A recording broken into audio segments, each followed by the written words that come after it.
I think one of the businesses has like maybe 12 or 13 things on that list. And it's just literally what you're saying yes to. They initial it, they sign it, they give it back to us. That's our agreement, you know. I feel like all the fluffy stuff people hide and, you know, all the fine print and, you know, like just cut the bullet points, you know, you do this, I'll do this, we'll stick to those agreements. It's been really successful over the years, you know. So we still have the other drama and the other fluff that goes on and all the fine print, but it's just those core key things that are really important to us as a business that the customer's saying yes to, that we're going to deliver the service to. We just keep it simple. They read that, they sign that part, and then all the other stuff that the government agencies want us to do, they can read that one later on and sign that too. So that's been a really successful action for us. So. Yeah, I couldn't agree more. Any business, fundamentally, the most important thing is that there's a clear agreement between the service provider or the product provider and the person who is paying for that product or service. And as long as the agreements are clear, it tends to make things really easy and clean. Yep. It's when the agreements are not clear, that's when things go pear-shaped. Yep. And that's why I feel like when everything's hiding in a big contract, or not hiding, but there's just so much to read and all the clear points you want. There's just too much, you know. So, and people don't read the terms and conditions. So, and then they get upset. So that's right. Yeah, I really implement that when I had an issue with a sales rep.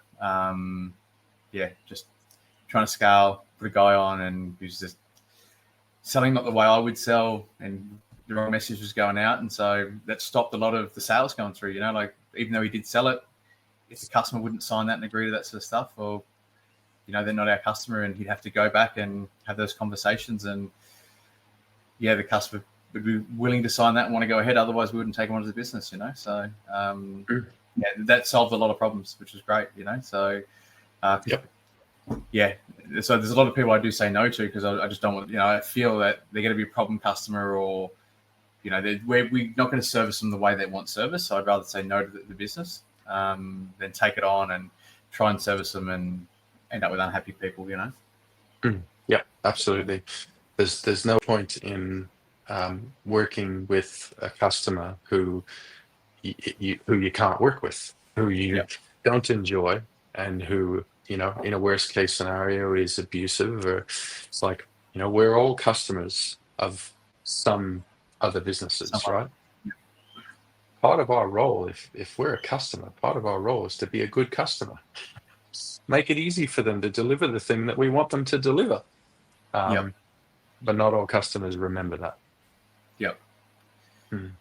That's it. So I think the ones that, it's true. Like it's a very different when you deal with someone that's just most of the time like and just a consumer.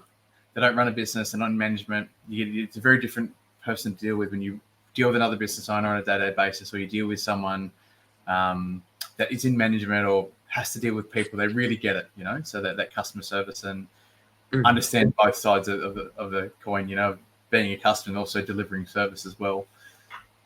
So, 100%. Awesome.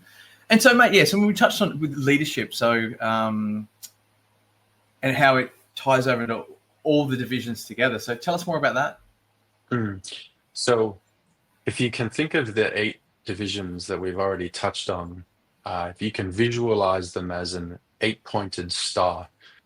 So it's 3-dimensional. You've got the 8 points that stick out.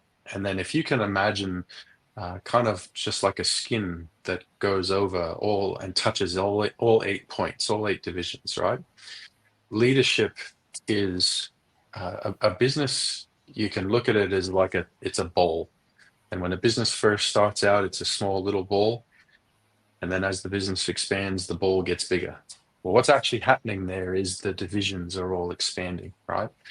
And the capacity of the individual who owns the business to think about their business is expanding. They will have the ability to have the business expand, or alternatively, leadership will actually keep the business restricted. Yep. And I'm not saying that leadership knowingly does that all the time. Most of the time, they're not knowingly doing it.